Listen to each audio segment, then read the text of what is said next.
My dad was one of 5 children who, by the time they were in high school, he was my grandfather was a single parent. All 5 children ended up graduating from college. They were the first ones in their family to do so. Dad, he went through Kansas State, went on to teach for several years, and then went to the University of Chicago to work on a PhD in education. During the Depression, it took a number of years, and he had to do a number of things to get there.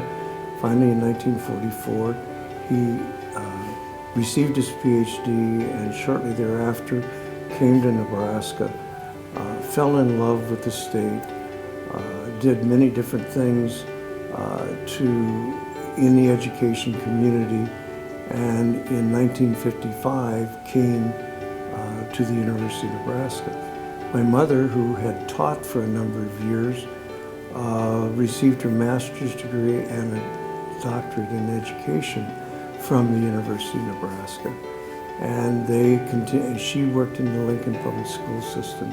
They continued for a number of years doing those things. And during this time, ultimately, my mother set up a scholarship in my father's name that became a scholarship in both their names.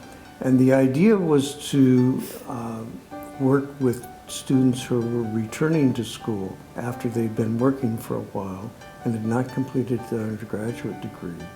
It is focused on the Barclay Center, and that came about as a result, interestingly enough, that the director at that time was a young man who had grown up with us in Wayne, who had quite a distinguished career of his own, John Bernthal. We decided to work with him to set up the scholarship there, which would honor the folks.